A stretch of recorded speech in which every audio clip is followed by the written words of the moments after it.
I am a firearms industry member. Sometimes I play video games that use firearms on stream. I have firearms that have been cloned around Modern Warfare 2 and plan to release content on those video game clones. Could I be arrested for making videos about those firearms? I don't know. Hello everyone, today we're talking about a very important court case that has been filed by the California Rifle and Pistol Association. This is a court case that is challenging the recent ban on advertising firearms towards minors. Now, initially you might be thinking, okay, generally advertising towards minors is very predatory because advertising preys on the weaker minds of children, so maybe they shouldn't advertise certain things towards kids. That's really not what this bill is about. This bill is about criminalizing the actions of safe and responsible gun usage while also exempting the firearms movie industry and making sure that anti-gun organizations also are not going to be affected and they can continue to use firearms in advertisements to try to restrict your rights. This is a big bill, AB2571, that was recently passed into law by Gavin Newsom. And the California Rifle and Pistol Association and the Second Amendment Foundation are both filing suit with Michelle and Associates. There's a lot of people listed on the plaintiffs here. Those are just the big ones. I'm going to be donating today's ad read money to the California Rifle and Pistol Association so that they can continue this fight to fight for our First and Second Amendment rights.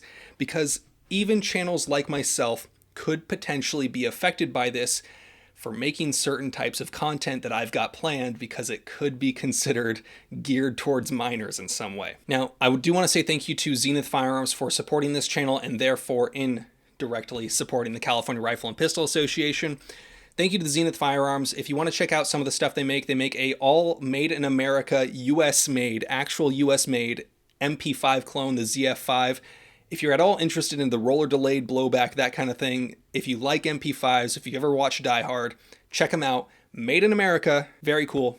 Thank you to Zenith Firearms supporting this channel. Now, one of the big reasons why this bill is going to have such a huge impact on the shooting sports in general is because it takes away the ability for people to actually try to share, educate, make aware of safety firearms to minors, because they are saying that when a organization tries to promote youth firearm safety classes, which currently are all being canceled out of fear of this law, when you try to educate children on how to safely handle a firearm, for example, in a program like the Eddie Eagle program that the NRA used to put on, that would be considered making firearms attractive to minors, and this has huge impact on the shooting sports and the culture of gun ownership.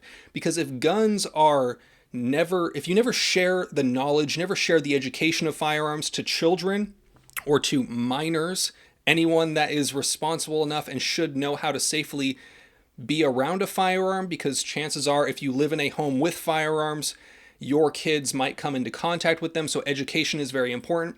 This is a huge part of the culture war. It seems very convenient, though, that when they tried to make it so that no organization, nobody in the firearms industry could advertise firearms in any way or make them appealing to minors in any way, that they somehow managed to make sure that movies and video games would not be affected by this at all. I'm going to read a few excerpts from an article from the Second Amendment Foundation announcing their involvement in this case.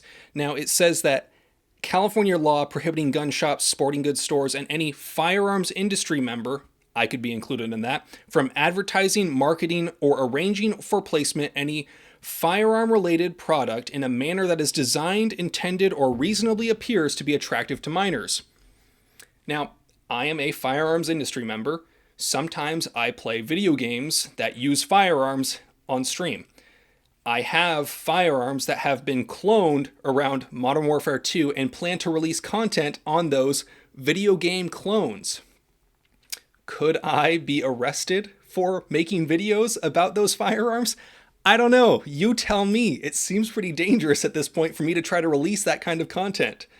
Now, the Second Amendment Foundation and the California Rifle and Pistol Association are seeking an injunction to put a stay on this law because it is having big impact on things like firearm safety courses, hunter's education. For example, in the state of California, if you want to hunt as a minor, you have to go through one of those courses. If the firearms industry member is advertising that you can be a minor and come learn about firearms, maybe they would be going to jail for doing so. It seems very dangerous to have a law that restricts your First and Second Amendment rights at the same time. Now, this is a quote from the article. The First Amendment protects commercial speech that promotes legal products and services, noted Second Amendment Foundation founder and EVP Alan Gottlieb. I'm sorry if I mispronounced that name.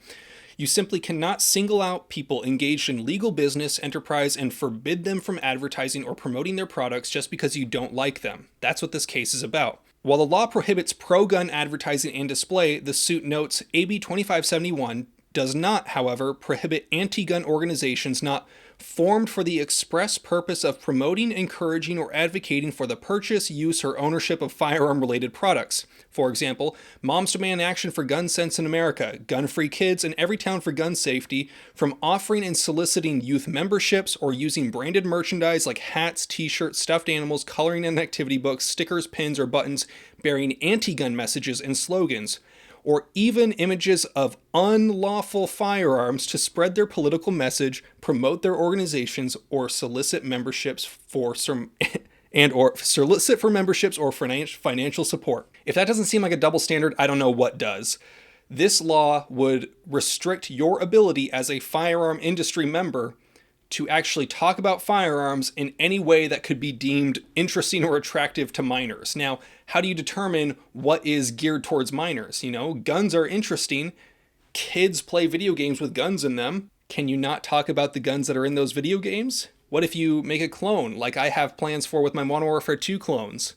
Would I go to jail for that? I don't know. This is a very important case, and I'm very interested to see... Dogs barking, ATF must be here. Chester, come here. This is a very interesting case, and I'm interested to see where it goes forward in the future. If you want to support the California Rifle and Pistol Association, I'm going to have links to them down below, as well as the Second Amendment Foundation. I'm going to be donating the money from this ad read today to the CRPA. You guys know the drill. Have fun, be safe, stay dangerous. Peace.